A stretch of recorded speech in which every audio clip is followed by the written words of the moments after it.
ऐसे मुझे याद करते हैं कि नहीं? आप बैठिए ना, प्लीज बैठिए बाबू साहब।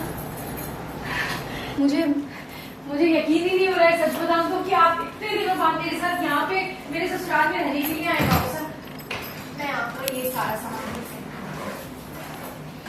मैं जानती हूँ बाबू साहब, आपको नई जगह आसानी से नींद नहीं आती, लेकिन ये तो आपके दोस्तों का घर है ना, और आपकी बेटी का भी घर है, तो बस आपके लिए सारी तैयारियां कर दी हैं। आप निसंकोच होके सो जाइए।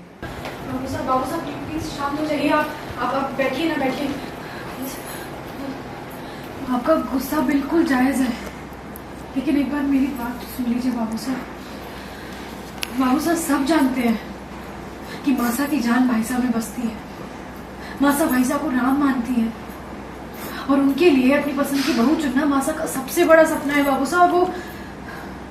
वो वसु को अपनी बहू के रूप में नहीं देखती। हम सब बस सही समय का इंतजार कर रहे हैं, जब हम। अरे वो सही समय कब आएगा? जब नंदिनी से उसका ब्याह हो जाएगा तब।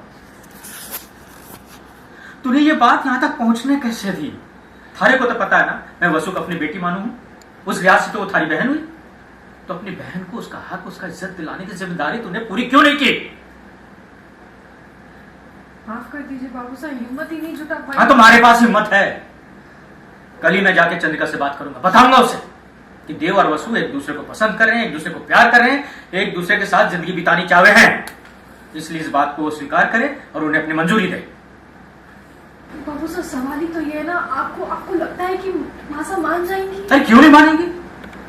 देख, जैसे वसु की खुशी देव में है, देख जैसे देव की खुशी वसु में है, वैसे पूरी दुनिया जाने कि चंद्रिका को खुशी मिले है देव की खुशी में। बस हो जाएगा काम। दिव्या, किसकी एंट्री हो गई, ये लेकर आ रहे हैं आप, और आई थिंक काफी हंगामा मचाने वाले हैं, ऐसे लग रहा है इनके बर्ताव से। क्या कहेंगी? सो फर्स्ट थिंग्स फर्स्ट, सबसे पहले दिव्या बहुत ज्यादा खुश है क्योंकि बाबूसा आए हैं, और शादी के बाद वो कहती है मुझे यकीन नहीं हो रहा पहली बार आप यहाँ पे आए हो। वो बहुत खुश है। और बाबूसा जो है, जो सूर्य सिंह जी हैं, वो he is not an easy man. वो ऐसे नहीं है कि वो सुन लेंगे और उन्हें कोई कुछ कह देगा वगैरह। वो जब आते हैं तो उनका गुस्सा बहुत तेज है, उनके प्रिंसिपल्स बहुत स्ट्रांग हैं। तो वो आए हैं बिल्कुल देव और वसु की जो हमने सीक्रेट रखी हुई है, तो पहले तो दिव्या को डांटते कि कोई सीक्रेट रखने वाली बात है, अभी तक सच बोलना चाहिए था मासा को, सब तुम लोग गलत काम कर रहे हो। तो पहले दिव्या को डांट लगाते हैं, और वो जो है कहते हैं मैं खुलासा करूंगा मासा के सामने। तो दिव्या कुछ रोक पाई है उन्हें ये करने से कि ऐसा ना करे, कुछ मना पाई है आप? सो दिव्या को पता है, इनफैक्ट सबको पता है कि बाबूसा को रोक सके ऐसा तो हो ही नहीं सकता, but in fact Divya is relieved क्योंकि बाबूसा इज द ओनली मैन जो मासा को समझा सकते हैं।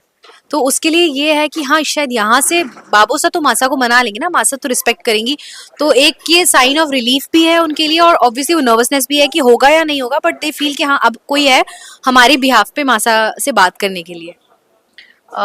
लेकिन क्या लगता है कहीं ना कहीं चंद्रिका का गुस्सा तो निकलेगा, और क्या प्रॉपर तरीके से मना पाएंगे, या फिर बहुत सारा ड्रामा होगा? क्या ड्रामा फॉर श्योर होगा, ड्रामा 100% होगा। ये है कि बाबूसा भी जितने स्ट्रॉन्ग एंड अपने प्रिंसिपल्स पे से ना हटने वाले हैं, वैसे ही मासा है, वो दोनों बिल्कुल सिमिलर हैं उनकी अप्रोच में। और मासा के लिए भी उनकी चॉइस सबसे ऊपर है, नो मैटर व्हाट। तो बाबूसा अपना पॉइंट रखेंगे, मासा अपना पॉइंट रखेंगी, और क्योंकि दोनों के पॉइंट ऑफ व्यूज डेफिनेटली अलग अलग होते हैं, तो फिर ड्रामा डेफिनेटली होगा।